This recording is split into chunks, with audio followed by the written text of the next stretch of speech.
बिस्मिल्लाहिर्रहमानिर्रहीम। अस्सलाम वालेकुम। मैं हूँ हस्सामुर रहमान।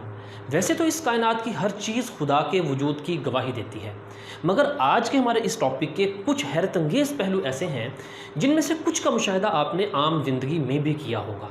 आप बायो के टीचर हैं या स्टूडेंट्स हैं, अपना थोड़ा सा ज़ाविया नज़र बदलें। बच्चों को इन चीज़ों को पढ़ाने के बाद उस ज़ात का तारफ़ करवाएं जो इन तमाम चीज़ों के पीछे कार फरमा है, फोर्स बिहाइंड द फोर्सेस। वो कौन है? वो है इन्नल्लाह अला कुल्लि शैइन क़दीर। टॉपिक है आज का हमारा रीजनरेशन। री का मतलब है दोबारा, जनरेशन का मतलब है पैदा होना। रीजनरेशन दोबारा पैदा होना। इसकी डेफिनेशन ये बनती है, ability of an organism to recover the lost part of the body, to regain और रिकवर। यानी किसी जानदार की वो एबिलिटी जिसकी वजह से वो अपना जिस्म का कटा हुआ या ज़ख्मी हिस्से को दोबारा रीजनरेट कर ले, दोबारा बना ले, उसको हम कहते हैं रीजनरेशन। तो अब हम देखेंगे कि मुख्तलिफ़ जानदारों के अंदर रीजनरेशन का मेकनिज़म किस किस तरह से है। तो सबसे पहले हम बात करते हैं नंबर 1 पे स्पंजेस की। स्पंजेस जो सी हैं इनका ताल्लुक फाइलम पोरीफेरा के साथ है। ये मेराइन इनवर्टिब्रेट्स हैं, सिंपल जानदार होते हैं। फाइलम पोरीफेरा, इनके जिस्म में ना पोर्स होते हैं, सुराख होते हैं। जिस तरह कोई सुराख नज़र आ रहे हैं, इनमें से पानी गुजरता रहता है और उसके से अंदर से ये माइक्रो ऑर्गेनिज्म खुराक वगैरह एक्सट्रैक्ट करते रहते हैं।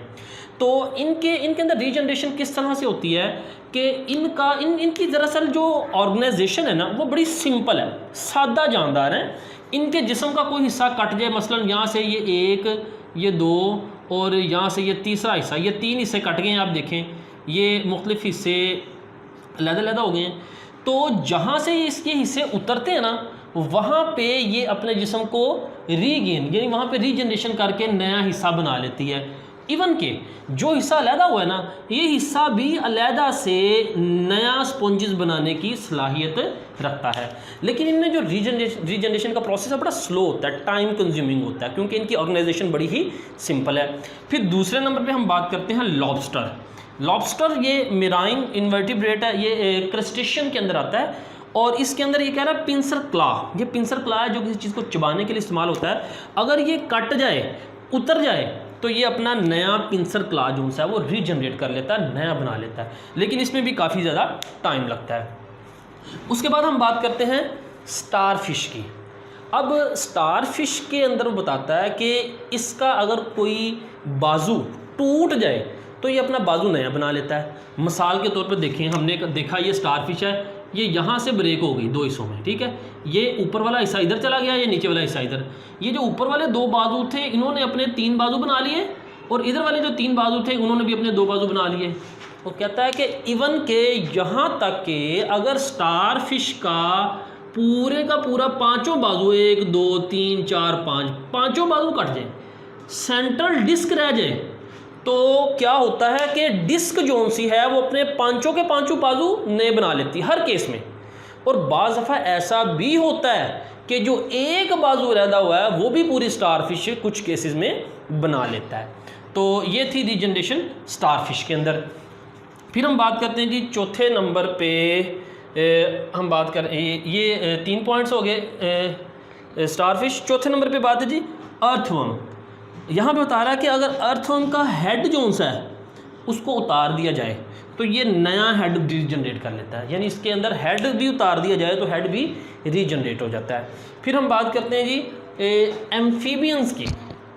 अब एम्फीबियंस के अंदर रीजनरेशन का प्रोसेस कैसे है, यहाँ वो कहते हैं कि अगर एम्फीबियन का जो लिम कहते हैं बाजू, अगर इसका बाजू जो सा है वो कट जाए, एम्फीबियन के अंदर ये किस्म है सैलेमेंडर, फ्रॉग जो से वो भी एम्फीबियन के अंदर आते हैं, सैलेमेंडर, न्यूट्स, टोड्स। तो ये सैलेमेंडर मैंने यहाँ पे शो किया है एक। अगर इसका बाजू लिम्ब जो सी है वो कट जाए तो ये अपना बाजू लिम्ब जो सी है वो नई रीजनरेट कर लेती है। लेकिन हाँ, रीजनरेशन का जो प्रोसेस है ना वो मुख्तलिफ एज में मुख्तलिफ है। मैं छोटा एम्फीबियन है, छोटी उम्र है, तो तब उसका बाजू जल्दी रीजनरेट हो जाता है। और फिर वो कह रहा है कि एम्फीबियन के अंदर जो लार्वा है ना, छोटा लार्वा होता है, जब वो लार्वल स्टेज पे होता है तो उसकी टेल भी अगर रिमूव हो जाए तो टेल भी रीजनरेट हो जाती है। तो ये प्रोसेस है एम्फीबियन के अंदर रीजनरेशन का। फिर हम एम्फीबियन के बाद बात करते हैं रेप्टाइल। रेप्टाइल की बात करें तो उसमें आ जाती है लिजर्ड, चिकपली जो है वो रेप्टाइल।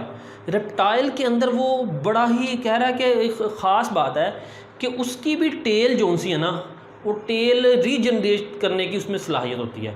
लेकिन यहाँ पे वो बड़ा अहम पॉइंट बताता है कि रेप्टाइल के अंदर स्पेशल एबिलिटी है कि वो अपनी उसकी टेल में स्पेशल एबिलिटी होती है।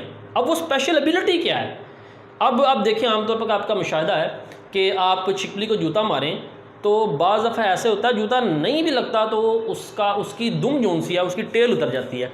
वाकई ऐसा होता है। छिपली के अंदर सलाहियत होती है कि वो वॉलंटरी अपनी मर्ज़ी से अपनी दुम जोन सी है वो उतार सकती है। वो अपनी दुम को, अपनी टेल को एंटी प्रीडेटर इस्तेमाल करती है, यानी ख़तरे की सूरत हाल में वो अपनी दुम जोनसिया उतारती है। बिल्कुल इसी तरह जिस तरह अगर स्टारफिश पे कोई प्रीडेटर अटैक करता है ना, स्टारफिश का कोई बाजू इसका कोई प्रीडेटर पकड़ता है, ठीक है, फ़र्ज़ करें ये लॉबस्टर है, लॉबस्टर इसकी बाजू को पकड़ता है, तो स्टारफिश क्या करती है, अपनी बाजू खुद ही उतार देती है, बाजू उतार देती है, बाकी जिस्म जो है वो सलामत है, यानी एंटी प्रीडेशन के तौर पे उसको इस्तेमाल किया। बिल्कुल इसी तरह जो लिजर्ड है वो भी अपनी दुम उतार देती है और फिर वो उसकी दुम के अंदर स्पेशल एबिलिटी होती है कि वो रीजनरेट भी कर जाती है, नई बन जाती है। तो उसके बाद हम बात करते हैं जी 7वें नंबर पे मैन, ह्यूमन। इंसान के अंदर वो कहता है कि कहीं पे अगर कोई कट लग जाए, कोई ज़ख़म आ जाए, तो हम आम तौर पे देखते हैं कि वो ज़ख़म जो सा है वो स्किन के ऊपर वो भर जाता है ज़ख़म, यानी वहाँ पे रीजनरेशन हो जाती है। जिस तरह आप देखते हैं हड्डी वगैरह भी टूट जाती है तो वो भी दोबारा जुड़ जाती है। फिर 8वें नंबर पे हम बात करते हैं जी प्लांट्स की। कहता है कि प्लांट्स के अंदर तो उसकी पूरी जिस्म का, यानी प्लांट की प्रोपेगेशन जो सी है, अगली नस्ल का बढ़ना, वो रीजनरेशन पे डिपेंड करता है। पौधे का आप कोई भी हिस्सा ले लें, मसलन इसका स्टेम का कोई हिस्सा ले लें, इसके लीफ का कोई हिस्सा ले लें, इवन के कह रहा है कि आप कोई सिंपल थोड़े से टिश्यूज़ भी ले लें, यानी पौधे के आप थोड़े से टिश्यूज़ भी टेस्ट ट्यूब में ले लें, तो उन टिश्यू से भी नया प्लांट जो सा है वो जनरेट हो जाता है। और बाज़ दफ़ा तो आप कुछ पौधे के हिस्से का कोई सिंगल पोर्शन जिस पे कुछ लीफ हो, मसलन ये कुछ लीफ है ना, ये एक आपने कोई डंडी सी ले ली पौधे की, उसके ऊपर चंद एक पत्ते हैं, मिसाल के तौर पर जिस तरह आमतौर पर फाइकस बेंजमीना हमारे आम गार्डन में लगी होती है, तो उसका आप छोटी सी टाइनी शाख ले लें जिस पर चंद एक पत्ते हों, उसको ज़मीन में लगाते हैं तो उसी से नया पौधा जो है वो रीजनरेट हो जाता है, नया पौधा बन जाता है। अच्छा जी, उसके बाद अगली बात करता है, वो लास्ट वाला जो पैराग्राफ है उसके अंदर वो बात कर रहा है मैकेनिज्म ऑफ रीजनरेशन। अब रीजनरेशन में होता क्या है? रीजनरेशन में होता ये है कि रीजनरेशन में जिस्म के कुछ हिस्से जो उनसे वो डेवलप होते हैं, उनकी formation in the process of regeneration, development and formation of missing organ take place. Development and formation यानी मिसिंग ऑर्गन्स जो से वो डेवलप होते हैं, उनकी फॉर्मेशन होती है। अब देखिए उनकी डेवलपमेंट और फॉर्मेशन के दौरान कुछ एम्ब्रियोलॉजिकल प्रोसेस रिपीट होते हैं, यानी यहाँ पे बता रहा है कि कुछ एम्ब्रियोलॉजिकल प्रोसेस यानी जब एम्ब्रियोलॉजी के अंदर नया जानदार बन रहा होता है तो तब क्या होता है, तब अनडिफरेंशिएटेड सेल से लेस स्पेशलाइज्ड सेल से डिफरेंशिएटेड सेल बनते हैं, स्पेशलाइज्ड सेल बनते हैं। तो रीजनरेशन में भी तो यही होता है सॉरी कि लेस डिफरेंशिएट यानी फॉर्मेशन और डेवलपमेंट में क्या होता है, लेस स्पेशलाइज्ड सेल से स्पेशलाइज्ड सेल बनते हैं। तो रीजनरेशन के मैकेनिज्म में वही एम्ब्रियोलॉजिकल का प्रोसेस भी रिपीट हो रहा है। अब उसकी एग्जांपल यहाँ पे उसने दी है, एग्जांपल दी है एक तो उन्होंने दिया है नियोब्लास्ट की एग्जांपल। अब नियोब्लास्ट की एग्जांपल उन्होंने दी है फ्लैट वर्म के अंदर। अब फ्लैट वर्म जो सा ये फाइलम प्लेटीहेल्मिन्थीस से इसका ताल्लुक, और फ्लैट वर्म की यहाँ पे एग्जांपल ली है प्लेनेरिया। लेट्स सपोज ये प्लेनेरिया है, और याद रहे पीछे प्लेनेरिया की ये जो स्टारफिश में इसकी रीजनरेशन भी हम देख चुके हैं कि प्लेनेरिया का जिस्म अगर दरमियान से दो हिस्सों में कट होता है ना, तो ये ऊपर वाला हिस्सा ये देखेंगे ये अलहदा से पूरा जानदार बना लेगा, ये नीचे वाला हिस्सा ये अलहदा से पूरा जानदार बना लेगा।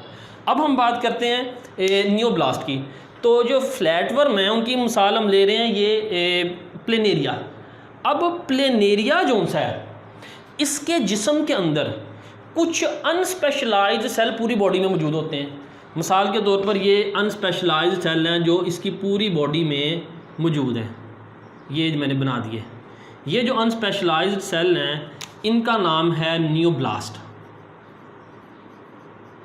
अब नियोब्लास्ट क्या है? ये लेस स्पेशलाइज्ड सेल है, पूरे जिस्म के अंदर ये मौजूद होते हैं। जैसे ही इसका जिस्म का कोई हिस्सा कटता है, मिसाल के तौर पर यहाँ से इसको कट आ गया, तो ये क्या है? Site of amputation, amputated part, amputation कहते हैं कटा हुआ हिस्सा। तो साइट ऑफ एम्प्यूटेशन पे सारे के सारे नियोब्लास्ट माइग्रेट करेंगे, मूव करेंगे। वो मूव होके माइग्रेट होके कहाँ पे आएंगे? एम्प्यूटेड पार्ट पे। और नियोब्लास्ट क्या है? Undifferentiated cell.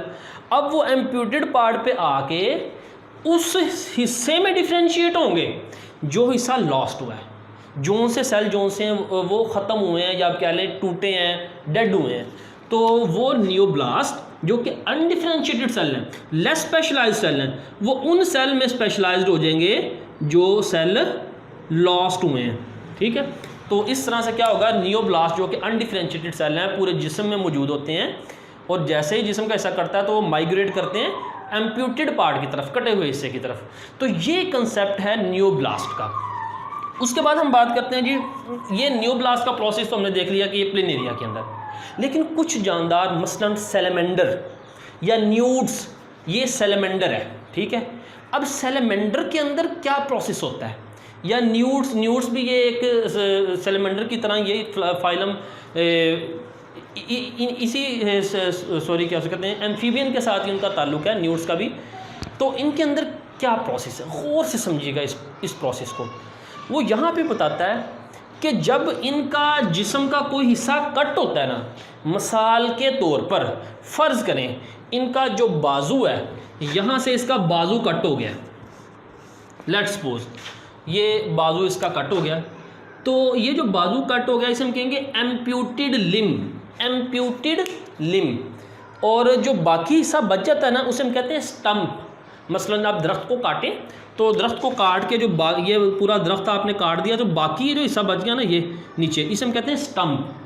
तो अब आपने इसको यहाँ, ये क्या है? ये एम्प्यूटेड लिम्ब है, और ये जो बाकी बच गया स्टम्प। अब होता क्या है, जो यहाँ पे जो सेल स्पेशलाइज्ड थे, ज़ाहिर बात है यहाँ पे कोई लेस स्पेशलाइज्ड सेल मौजूद नहीं है। अब यहीं के हिस्से के जो सेल स्पेशलाइज्ड थे वो पहले क्या होते हैं? वो लेस स्पेशलाइज्ड होते हैं, वो डिफरेंशिएटेड थे। डिफरेंशिएटेड से मुराद यहाँ लिम्ब के ऊपर, ये अब मैं आपको समझाता हूँ गौर से। आपने इस लिम्ब के पोर्शन को मैं यहाँ पे दिखा रहा हूँ। फ़र्ज़ करें ये जो हिस्सा है ना, ये इसका लिम्ब है, इसका बाजू है, जिसमें दरमियान में हड्डी है, हड्डी पीले रंग की। तो ये बोन के सेल हैं, हड्डी के ऊपर मसल है। ठीक है, तो ये रेड कलर के मसल सेल हैं, और फिर मसल के ऊपर क्या है? स्किन है। तो ये नीले कलर के जोन से हैं, ब्लू, ये स्किन सेल हैं। तो यहाँ एम्प्यूटेड पार्ट पे कौन कौन से सेल हैं? बोन सेल, मसल सेल और स्किन सेल। ये क्या है? ये डिफरेंशिएटेड सेल हैं। अब होगा क्या, जब ये हिस्सा एम्प्यूट हो जाएगा, कट जाएगा ना, तो इस हिस्से के जो ये 3 किस्म के सेल हैं ये लेस डिफरेंशिएटेड होंगे। यानी ये लेस डिफरेंशिएटेड होंगे, ये तो अभी डिफरेंशिएटेड हैं अपने स्ट्रक्चर और फंक्शन के लिहाज से, लेकिन ये लेस डिफरेंशिएटेड। बिल्कुल इसी तरह जिस तरह एम्ब्रियोलॉजिकल प्रोसेस में कुछ एक ही किस्म के सेल से ना मुख्तलिफ किस्म के सेल बनते हैं, डिफ्रेंशिएशन होती है। एक ही किस्म के सेल से हड्डी के सेल बन रहे हैं, फ़र्ज़ किया, उसी किस्म के सेल से सेल डिफ्रेंशिएट होकर बोन सेल बना रहे हैं, ब्लड सेल बना रहे हैं, मसल सेल बना रहे हैं। तो ये डिफ्रेंशिएट हुए। अब यहाँ पे वो डिफ्रेंशिएट का प्रोसेस रिवर्स हो गया, उलट डी डिफ्रेंशिएट रिवर्स हो गया प्रोसेस। यानी तो ये डिफ्रेंशिएट सेल क्या हो गए? डी डिफ्रेंशिएट, रिवर्स हो गए। ये मसल सेल भी डी डिफ्रेंशिएट, बोन सेल भी डी डिफ्रेंशिएट और स्किन सेल भी डी डिफ्रेंशिएट। तो अब यहाँ पे सारे के सारे जो सेल होंगे वो कौन से बन जाएंगे? इस हिस्से पे वो डी डिफ्रेंशिएटेड सेल बन जाएंगे, लेस डिफ्रेंशिएटेड सेल। अब वो लेस डिफ्रेंशिएटेड सेल तकसीम होंगे, डिवाइड होंगे, नए सेल बनाएंगे। कब तक नए बनाते जाएंगे? अब वो जो नए बनने वाले सेल हैं अब वो दोबारा डिफ्रेंशिएट होंगे। कौन से सेल में? जो सेल लॉस्ट हुए हैं, जो बाजू कटा है वहाँ पे स्किन के सेल बनने हैं तो दोबारा स्किन के सेल बनेंगे, मसल सेल बनने हैं दोबारा मसल बनेंगे, बोन सेल बनने दोबारा बोन सेल बनेंगे, ये नेल के सेल बनने हैं तो नेल के सेल बनेंगे। तो वो डी डिफरेंशिएटेड सेल तकसीम होते जाएंगे और नए आगे नए बनते जाएंगे। पीछे वाले जो सेल हैं, मसलन यहाँ पे देखें, आगे जो उनसे हैं वो नए बनते जाएंगे, और पीछे वाले सेल जो उनसे हैं जिन सेल में उन्होंने डिफरेंशिएट होना है वो डिफरेंशिएट होते जाएंगे, और वो कुछ ऐसे सेल में भी डिफरेंशिएट होंगे जो पहले थे, मसलन इन सेल में भी डिफरेंशिएट हो जाएंगे। तो ये प्रोसेस है डी डिफरेंशिएशन का और डिफरेंशिएशन का। और यहाँ पे मैं आपको एक हैरत अंगेज़ बात बता दूँ कि एम्फीबियन का जो न्यूड्स है, न्यूड्स के अंदर, उसके अंदर रीजनरेशन की ऐसी हैरत अंगेज़ एबिलिटी है कि अगर आप उसकी एक आँख निकाल दें, ठीक है, तो ऑप्टिक नर्व का ब्रेन से वो डिस्कनेक्ट हो जाएगी। आँख निकाल के आप उसको रिवर्स करके अपसाइड डाउन करके वापस लगा देना, तो इतनी एबिलिटी है रीजनरेशन की कि ऑप्टिक नर्व दोबारा जो उसकी ब्रेन से कनेक्ट हो जाती है, और अब वो न्यूड दोबारा देख सकती है, लेकिन अपसाइड डाउन, उल्टा, वो चीज़ों को उल्टा देखेगी। तो ये हैरत अंगेज़ एबिलिटी है रीजनरेशन की, सैलमेंडर का ही जो ग्रुप है न्यूड्स, उनके अंदर। इस टॉपिक में लॉन्ग क्वेश्चन बनता है, right A detail note on regeneration. तो इसको आपने लिखना है, पहली लाइन डेफिनेशन है, फिर मैंने हेडिंग्स बना दी हैं, जैसे स्पॉन्जेस, लॉबस्टर, स्टारफिश, आगे भी जोन सी है ना, मैंने हेडिंग्स बना दी हैं। तो आप इनको हेडिंग्स को ज़रूर लिख के लॉन्ग क्वेश्चन हेडिंग्स के तौर पे अटैम्प्ट कीजिएगा। फिर बात करते हैं question number 1, define regeneration with example. तो ये नंबर 1 आप देखें, रीजनरेशन विद एग्जांपल, तो उसका जवाब नंबर 1 से नंबर 1 तक आप कीजिए। दूसरा सवाल है define regeneration with example of starfish. तो डेफिनेशन वही पहली लाइन और एग्जांपल आप स्टारफिश की दे दीजिए। ये सवाल इस तरह भी आ सकता है, यानी स्टारफिश की जगह लॉबस्टर पूछ सकता है, स्पॉन्जेस पूछ सकता है, अर्थवर्म पूछ सकता है। तो ये सवाल किसी तरह पे, यानी डेफिनेशन के साथ कोई भी एग्जांपल आ सकती है। फिर क्वेश्चन नंबर 5 है, right regeneration in invertebrates animal. तो इनवर्टिब्रेट्स के अंदर ये स्पॉन्जेस भी आ जाते हैं, लॉबस्टर भी आ जाता है, स्टारफिश भी आ जाता है। तो यहाँ मैंने नंबर 5 से आगे नंबर 5 तक इसको मार्क किया, यहाँ तक इसका जवाब इनफ होगा। क्वेश्चन नंबर 6 है जी, define regeneration with the mechanism and example. तो इसका जवाब के दो हिस्से हैं कि ये नंबर 6 से नंबर 6 तक, और साथ ही साथ नीचे भी ये नंबर 6 से नंबर 6 तक इसकी एग्जांपल भी आ जाएगी। तो क्वेश्चन नंबर 3 है जी, डिफाइन नियोब्लास्ट, राइट इट्स फंक्शन। ये राइट साइड पे ब्लू कलर से, तो इसका जवाब ये नंबर 3 से नंबर 3 तक आप करेंगे। इस पर नियोब्लास्ट की डेफिनेशन भी है और एग्जाम्पल भी है। फिर आगे क्वेश्चन नंबर 4 है, state dedifferentiation of cell. तो ये डी डिफरेंशिएशन, इसका जवाब ये लास्ट वाला जो हिस्सा पैराग्राफ का नंबर 4 से नंबर 4 तक। तो ये था आज का टॉपिक। इसके सवालात को एक दफ़ा दोबारा देख लें, किस तरह से सवालात बनते हैं, उनके जवाब के निशान अच्छी तरह से लगा लें। तो ये मैंने आपको सारा टॉपिक बता दिया, और साथ ही साथ इसमें से कोई मॉडल MCQ किस तरह से बन सकते हैं वो भी यहाँ पे मैं आपको ये इस तरह से ये MCQ आ सकते हैं, ये MCQ भी एक दफ़ा देख लें। ये था आज का टॉपिक। अस्सलामु अलैकुम वरहमतुल्लाहि वबरकातुहू।